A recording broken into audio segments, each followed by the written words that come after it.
우리 시간 하나님의 말씀 같이 볼 수 있도록 하겠습니다. 시편 50편 23절의 말씀입니다.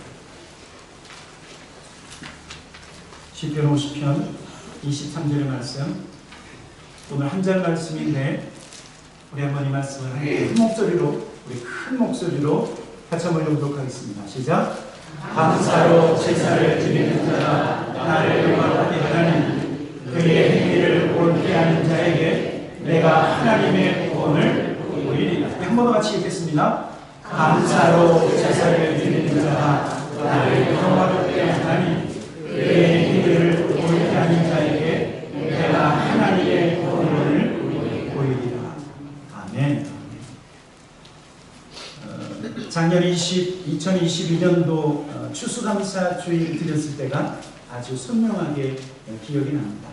제가 그때 여기 와서 처음으로 함께 찬양으로 예배 드렸던 그 기억이 얼마나 좋은지. 그때는 팬데믹이었었죠.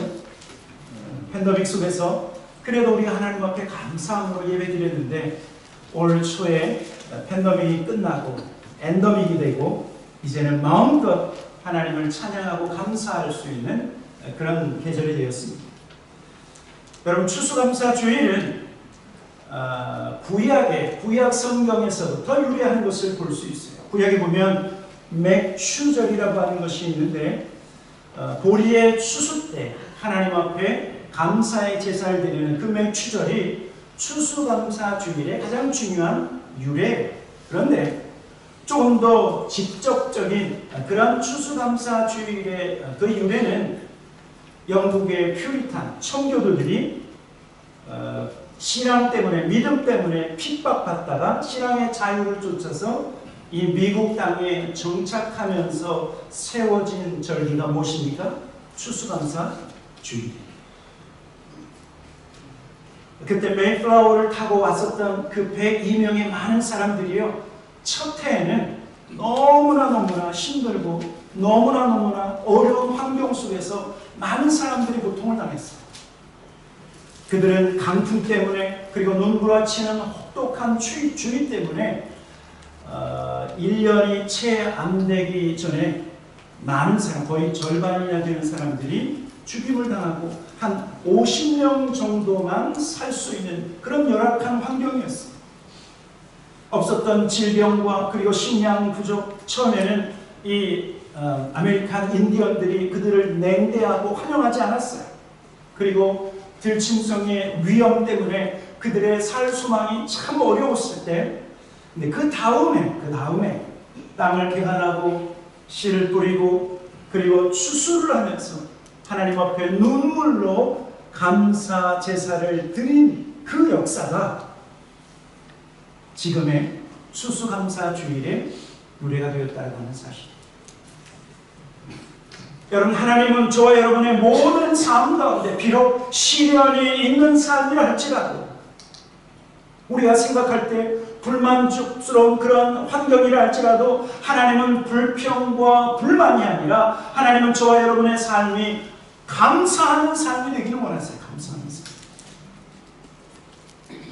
범사에 감사하라 하나님 말씀하셨죠.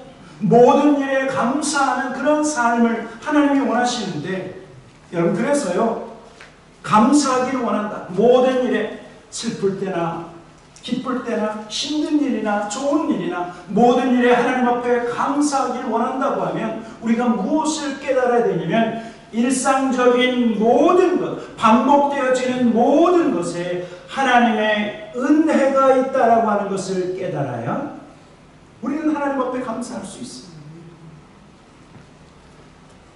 여러분의 삶을 좀 돌아보십시오. 어떤 때는요, 이거 무슨 다람쥐 쳇바퀴 도는 것처럼 우리의 삶이 똑같이 반복될 때가 있어요. 아침에 일어나서 아침을 먹고 어디 좀 나갔다가 돌아오고, 직장 가시는 분은 직장 가고, 일하시는 분은 일하고, 다시 돌아오고, 또 침대에 누워서 자고, 그리고 또 일어나고, 그러다 보면 일주일이 후딱 지나가요. 여러분, 저와 여러분의 일상적이고 그리고 평범한 삶, 그리고 반복되어지는 삶이라 할지라도 여러분, 그 삶에는 하나님의 간섭하심과 하나님의 보호하심과 하나님의 은혜가 우리에게 있다라고 하는 사실. 밤에 잠을 자고 아침에 일어나는 것, 지난밤에 하나님께서 저와 여러분의 우리가 자는 동안 우리의 생명을 지켜주셨고 우리의 생명을 보존하여 주셨더니 우리 하나님 앞에 일어나는 거예요.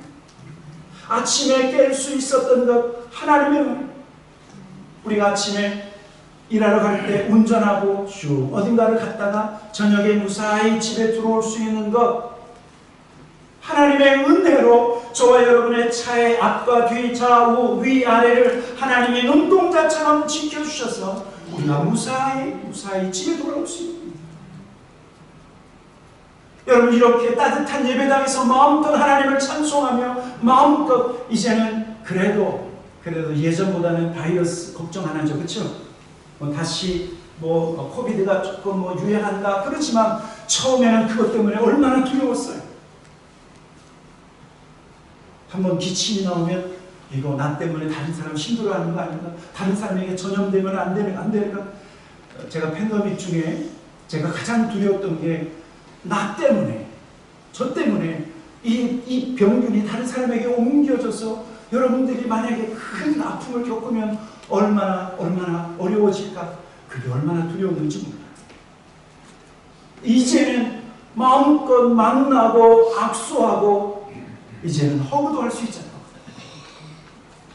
저와 여러분의 일상이 그리고 반복되는 보통의 모든 일들 가운데는 하나님의 은혜가 있다고 하는 사실이에요.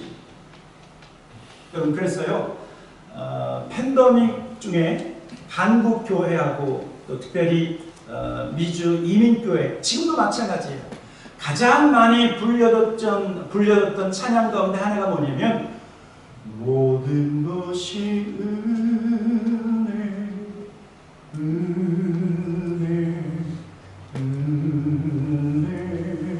하나님의 은혜, 그 찬양이에요. 그 맨 앞에 가사가 뭔 줄 아십니까?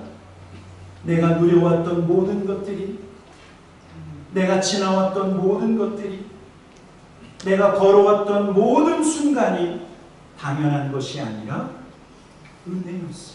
하나님의 은혜. 사랑하는 성도 여러분, 저와 여러분이 범사에 감사라고 하신 하나님의 말씀, 그 말씀에 순종하기를 원한다고 하면 우리는 무엇에서부터 벗어나야 되냐면 당연하다라고 하는 것에서부터 벗어나야 돼요. 아침에 일어나는 것이 당연하다. 내가 아침에 운전하고 집에 다시 돌아오는 것 당연하다. 우리의 자녀들이 우리에게 용돈 주는 것 당연하다. 우리가 직장에서 일하는 것이 당연하다. 이러한 당연하게 생각하는 것이 당연하게 아니라고 하는 사실을 깨달아요. 사람들이 감사하지 못하고 불평할 때가 있습니다. 감사하지 못하고 불만족스러운 그런 표현을 할 때가 있어요. 여러분, 어떤 사람이 감사하다가 갑자기 불평, 불만하지 않아요. 감사에서 불평, 불만으로 바뀔 때 그 중간에는 어떤 삶을 사냐면 모든 것이 당연해.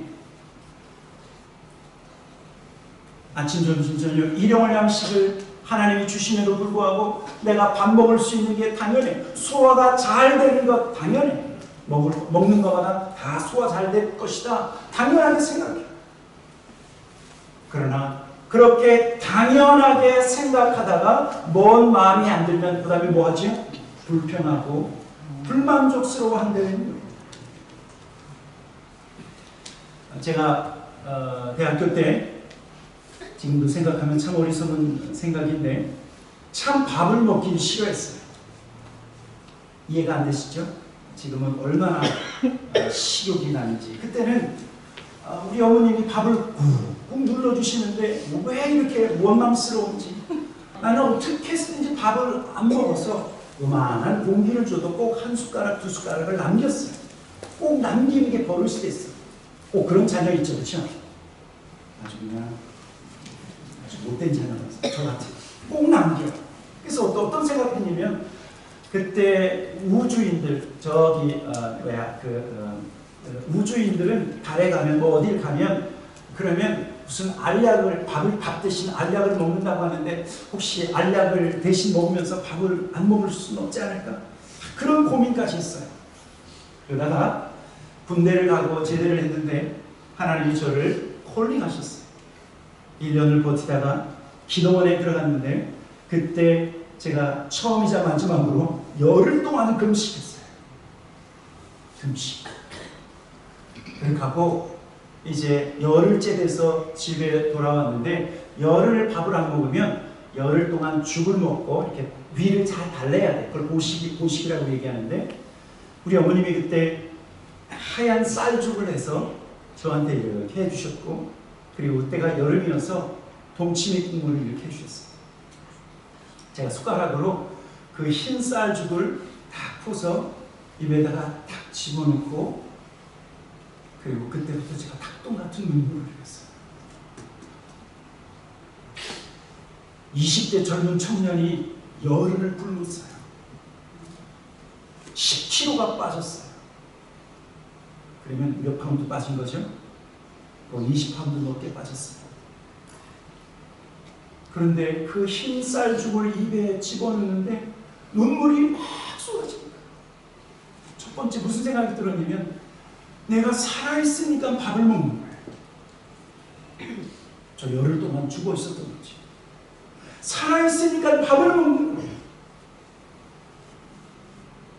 그리고 우리 어머님이 그동안 우리 어머님이 밥을 꾹꾹 눌러줄 때 그 꾹꾹 눌러주는 게 원망스러웠는데 우리 어머님이 계시니까 저에게 밥을 차려줍니다. 밥을.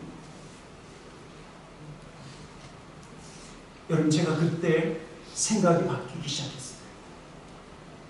먹을 수 있는 것이 얼마나 감사하고 나에게 밥을 차려주시는 우리 사랑하는 모친 우리 어머니께서 계신 것이 감사하고 비록 그때 차는 별로 신통치 않았지만 얼마나 그쵸 동치미 국물 최고의 동치미 국물 제가 그때 눈물을 펑펑 흘리면서 그때 그 다음부터 제가 반찬 투정 밥 투정 별로 안 했던 거예요. 밥 대신 죽 먹는 것도 감사한 줄 믿습니다. 당연한 게 아니에요. 당연한 것이. 우리 어머님이 나에게 당연히 그렇게 섬겨줘야지. 왜냐하면 어머니니까. 우리 아버지가 당연히 바깥에 나가서 돈 벌어서 우리를 키워야지. 왜냐하면 아버지니까. 당연한 것이 아무것도 없다는 거는 사실. 당연한 것, 당연함의 늪에 빠지면 우리는 온전한 감사를 할 수 없어요. 그래서 당연한 것을 당연한 것으로 생각하는 것이 아니라 당연하고 그리고 일상적인 것에는 무엇이 있다? 하나님의 은혜가 하나님의 사랑입니다. 그래서 더 아프시기 전에 더 나이 드시기 전에 지금 나에게 주신 것에 대해서 감사하시는 저와 여러분에게 주님의 이름으로 간절히 축원합니다. 당연한 것을 벗어버려야 돼요. 지금 살아있는 것도 당연한 것이 아니라 하나님의 은혜로 살아있는 거예요. 그래서 감사의 큰 방향으로는 당연한 것인데 성경을 보면요 하나님께서 우리에게 모든 부분에 있어서 감사하라 그렇게 말씀하셨어요. 보니까 성경을 보니까 생활 속에도 감사가 넘쳐나게 하라 그렇게 하셨는데 골로새서 2장 6절과 7절에 보면 이렇게 말씀하고 있죠. 우리 한번 읽어보도록 하겠습니다. 골로새서 2장 6절 시작. 그러므로 너희가 그리스도 예수를 주로 받았으니 그 안에서 행하되 그 안에 뿌리를 박으며 세움을 받아 교훈을 받은 대로 믿음에 굳게 서서 감사함을 넘치게 하라. 저와 여러분의 삶에 믿음에 굳게 서서 감사함이 넘치게 하라. 여러분 어쩌면요 우리가 감사할 수 있는 것은 믿음과 연결되어 있는 거예요. 하나님께서 보이지 않는 것, 보이는 것, 모든 것을 다스리시고 저와 여러분의 삶을 통치하시는 하나님이시라고 하면 그러면 그 하나님을 믿고 내 삶에 있는 모든 것에 감사하는 것, 믿음과 그리고 뭐와 연결됐다고요? 감사가 연결되어 있다는 것입니다. 그리고 성경은요 기도할 때도 감사로 기도하래요. 빌립보서 4장 6절에 아무것도 염려하지 말고 다만 모든 일에 기도와 간구로 너희 구할 것을 감사함으로 하나님께 어떻게 하라고요? 여러분, 어떻게 하면 감사함으로 하나님 앞에 기도할 수 있을까요? 제가 생각할 때 한 가지 방법밖에 없는 것 같아요. 뭐 하나님 감사하면서 구합니다 이렇게 할 수 있겠지만, 감사함으로 하나님께 구하라고 하는 것은 이런 기도 같아요. 우리 이렇게 기도할 수 있죠. 하나님 이것도 주세요, 저것도 주세요, 이것도 주세요. 그렇게 기도할 수도 있지만, 하나님, 우리는 기도하기 전에 하나님이 이미 우리의 모든 필요를 아시는 분이시니까, 하나님 이거 주시는 줄 믿습니다, 감사합니다. 하나님 이거 주신 줄 믿습니다, 감사합니다. 그렇죠? 어떻게 하면 감사할 수 있어요? 이미 하나님이 주실 것을 믿고 이미 받았다라고 믿음으로 고백하면서 기도하면 뭘 할 수 있어요? 감사할 수 있어요. 우리 아이들이 엄마 아빠한테 아직까지 안 주니까 주세요 주세요 주세요 뭐 그러면서 징징징 그럴 때는 감사가 없지요. 그런데 우리는 믿음으로 하나님이 이미 나에게 주신 줄 믿습니다, 감사합니다. 그러면 그 기도는 감사함으로 하나님 앞에 기도할 수 있다고 하는 사실이에요. 여러분들이 연약한 몸, 하나님 내 연약한 몸을 치유하신 줄 믿습니다, 하나님 감사합니다. 문제가 아직 해결되지 않았지만 하나님께서 이 문제를 해결하신 줄 믿습니다, 감사합니다. 그러면 어떤 기도를 할 수 있는 거예요? 감사함으로 아뢰며 기도할 수 있고, 심지어 하나님은요, 저와 여러분의 언어 생활 자체가 감사하는 자가 되라고 말하고 있어요. 에베소 5장 4절에 보면 이렇게 말씀하고 있죠. 누추함과 어리석은 말이나 희롱의 말이 마땅치 아니하니 오히려 무슨 말을 하라고요? 감사하는 말을 하라. 당연한 것이 아니라 모든 것이 하나님의 은혜라고 하는 이 사실을 깨달으시기를 주님의 이름으로 간절히 축원합니다. 아멘. 아멘. 두 번째는요, 오늘 성경에는 감사에는 능력이 있다. 감사에는 능력이 있는데 구원의 능력이 있다라고 말씀하고 있어요. 오늘 시편 50편 23절에 뭐라고 말씀하고 있죠? 감사로 제사를 드리는 자가 나를 영화롭게 하나니 그의 행위를 옳게 하는 자에게 내가 하나님의 구원을 보이리라. 여러분, 저와 여러분이 하나님 앞에 감사하면 당연하다고 생각하는 것이 아니라 하나님의 은혜를 깨닫고 감사하면 어떠한 능력이 있냐면, 우리의 감사는, 저와 여러분의 감사는 하나님을 영화롭게 하는 능력이 있다고 말하고 있습니다. 하나님을 영광스럽게 하는 능력이 있다. 여러분, 하나님의 형상대로 지음받은 저와 여러분의 삶의 목적이 무엇일까요?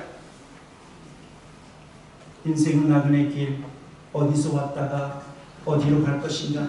바람처럼 왔다가 바람처럼 가는 것이 인생이 아니라, 하나님께서 저와 여러분을 이 땅에 태어나게 하신 목적이 있는데, 그것은 하나님을 영화롭게 하고 하나님께 영광을 돌려드리는 거예요. 그런데 어떻게 하면 하나님을 영화롭게 하고 어떻게 하면 하나님께 영광을 돌리는가? 감사할 때라는 거예요. 감사로 제사를 드리는 자가 나를 어떻게 한다고요?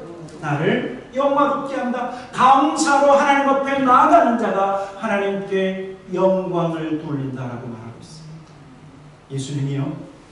예수님이 요한복음 17장 대제사장 기도에서 첫 번째 기도한 것이 내가 하나님을 영화롭게 하기 원합니다 라고 하는 기도예요.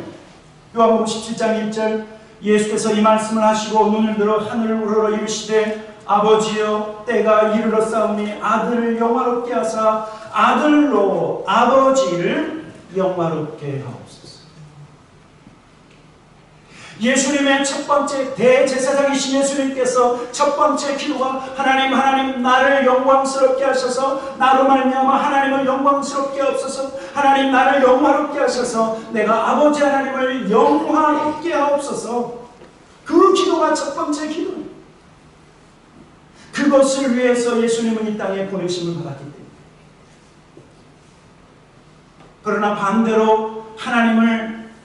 하나님 앞에 감사하지 않는 자들은요, 하나님을 영화롭게 하지 않는 자들이라고 말하고 있어요. 로마서 1장 21절에 하나님을 알되 하나님을 영화롭게도 아니하며 감사하지도 아니하고 오히려 그 생각이 허망하여지며 미련한 마음이 어두워진. 여러분, 세상 사람들은 신의 존재를 알고 있지만 그 하나님 앞에 감사하지 않는 것, 그 사람들은 하나님을 영화롭게 하는 자들이 아니고 하나님 앞에 감사도 하지 않는 자들이다 라고 말씀하고 있습니다. 사랑하는 성도 여러분, 저와 여러분이 감사하면 우리는 하나님을 영화롭게 하는 거예요. 우리가 감사 찬양, 감사의 말과 그리고 감사의 제사를 드리면 하나님이 저와 여러분을 이 땅에 보내신 우리가 삶의 목적들을 이루어 간다라고 하는 사실. 또 감사에는요, 구원의 역사가 있어요. 구원의 역사. 우리가 입술로 감사하고 감사의 예배를 드리고 그리고 감사하는 삶을 살면 그러면 하나님의 구원의 역사가 우리의 삶에 일어난다. 당연한 것을 당연하게 생각하지 않고 하나님의 은혜를 깨달아서 감사하면 거기에는 하나님의 구원의 역사가 있다는 거예요. 누가복음 17장에 이런 스토리가 나오는데 10명의 나병 환자가 있어요. 10명의 나병 환자. 10명의 나병 환자가요, 예수님이 지나가시니까 이 나병 환자가 예수님께 가까이 갈 수는 없고 멀리서 나사렛 예수여 우리를 불쌍히 여기소서, 나사렛 예수여 우리를 불쌍히 여기소서 그랬더니 예수님 뭐라고 얘기하시냐면, 그러면 너희의 몸을 제사장에게 가서 보이라 라고 말씀했어요. 그게 무슨 뜻이냐면 그 당시 이 사람은 나병 환자요 또는 이 사람은 나병 환자에서 나았어, 이것을 판단하는 사람이 제사장이에요. 그래서 어떤 사람 몸에 갑자기 불긋불긋 어떤 피부병이 생기고 몸이 안 좋으면 제사장에게 데려가면 당신 나병 환자니까 우리랑 같이 못 있어요. 바깥에 나가시오. 그럼 바깥에 나가는 거예요. 그러다가 시간이 지나서 그 나병, 그 병이 나오면 제사장에게 가서 먼저 보여야 되는 거예요. 그러니까 이 10명의 나병 환자가 나사렛 예수여 우리를 불쌍히 여기소서 그럴 때 제사장에게 너희 몸을 보이라 라고 하는 것은 너희의 몸이 이미 났으니까 가서 제사장에게 확인받아라 그런 말씀이죠. 그런데 그 10명이 가다가요, 그들의 몸이 나았고 그들의 몸이 변화되어진 것을 발견하는 거예요. 그 중에 한 사람만 예수님 앞에 돌아와서 그 예수님께 감사드렸죠. 누구지요? 사마리아 사람. 그랬더니 예수님이 이렇게 말씀하셨어요. 우리 한번 누가복음 17장 15절부터 19절입니다. 같이 한번 읽어보도록 하겠습니다. 같이 읽겠습니다. 시작.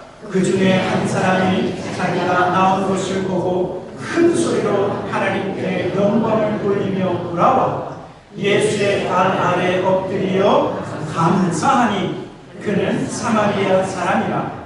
예수께서 대답하여 이르시되 10사람이 다 깨끗함을 받지 아니하였느냐? 그 9은 어디 있느냐? 18절. 이 이방인 외에는 하나님께 영광을 돌리러 돌아온 자가 없느냐 하시고 10절입니다. 그에게 이르시되 일어나 가라. 내 믿음이 너를 구원하였느니라. 예수님 앞에 나와서 자기의 치유된 몸을 발견하고 감사했었던 이 사마리아 사람, 예수님은 그 사마리아 사람에게 너희의 믿음이 너를 구원하였다. 너를 구원하였다.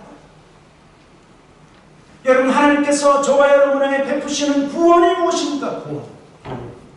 구원은요, 예수 믿고 구원받고 천국 가는 것도 구원일 뿐만 아니라 가난했던 우리의 영혼이 부유한 삶을 살고 풍부한 넉넉한 삶을 사는 것도 여러분 구원의 역사예요. 구원의 역사. 어떤 사람이 어려운 환경 속에 둘러싸여서 낙심하고 있다가 하나님께서 그의 마음속에 평강을 주셔서 그의 마음에 기쁨이 넘쳐나는 것도 여러분 구원의 역사입니다. 어려운 환경이 좋은 환경으로 바뀌는 것도 구원이요. 죽을 목숨이 다시 살아나는 것도 구원이. 그래서 구원이라고 하는 것은 얼마나 놀라운 놀라운 범위를 말하고 있는데, 감사로 제사를 드리는 자에게는 그 감사가 어떠한 능력을 발휘한다고요? 하나님의 구원을 그 사람에게 보인다. 감사는 하나님의 구원의 역사를 일으킨다라고 말하고 있는 것입니다. 나병 환자가 주님 앞에 와서 감사를 드렸더니 너의 믿음이 너를 구원하였느니라. 너의 몸의 병의 치유뿐만 아니라 너의 영혼이 구원받았다 라고 예수님께서 선포하신 것입니다. 오래전에 조용희 목사님이 하신 말씀이 이때쯤이면 늘 기억이 나요. 조 목사님이 소천하셨죠. 제가 그 목사님 설교를 들으면서 너무 좋은 말씀이다. 여러분들은 많이 알고 있는 말씀이에요. 이렇게 말씀하셨어요. 반딧불에 감사하면 하나님이 뭐 주신 줄 아십니까? 호롱불 주십니다. 호롱불에 감사하면 하나님이 뭐 주신 줄 아십니까? 전깃불 주십니다. 전깃불에 감사하면 하나님이 뭐 주실까요? 태양빛을 주시지. 저는 여기에서 한 가지를 더 하고 싶어요. 하나님께서 오늘도 태양빛을 우리에게 주셨는데 이 태양빛에 감사하면, 사울이라고 하는 청년이 다메섹 도상에서 무슨 빛을 비추었죠? 태양보다 더 밝은 하나님의 빛, 하나님의 빛, 천국의 빛. 제가 어렸을 때요, 인천에 살았는데 인천에도 좀 외곽집이었어요. 그래서 논밭들이 굉장히 많았어요. 심지어는 저쪽에 가면 물 이렇게 되는 물레방아도 막 있었거든요. 그런데 여름이 되면 뭔가 희끄무리한 게 이렇게 날아다녀요. 뭘까요? 반딧불이에요. 반딧불을 모아서 이렇게 책을 보려고 하면 제 생각에는 불가능한 것 같아요. 그런데 그렇게 희미한 반딧불에 뭐 하라고요? 감사하면, 그러면 호롱불 주시는데, 제가 시골에 갔더니 호롱불도 경험했어요. 그 호롱불 밑에 이렇게 하면 석유 집어넣는 통이 있고 그 위에 이렇게 유리로 돼 있잖아요. 유리를 쓱 들고 그다음에 힌지를 올린 다음에 하고 불을 붙이면, 그냥 시골에서는 그거 밤새도록 켜놓으면서 그냥 깜깜한 밤을 호롱불로, 그 호롱불에 감사하면 하나님이 뭐 주신다고요? 전깃불 주시고, 전깃불에 감사하면 태양빛을 주시고, 태양빛에 감사하면 천국의 아름다운 빛을 저와 여러분에게 주시는 줄 믿습니다. 감사가 무슨 능력이 있다는 거예요?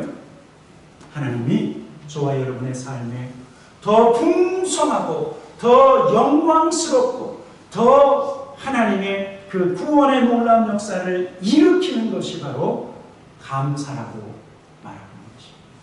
사랑하는 성도 여러분, 불평과 불만과 시기와 질투의 말은 다 벗어버리고 감사하는 말을 하시길 주님의 이름으로 축원합니다.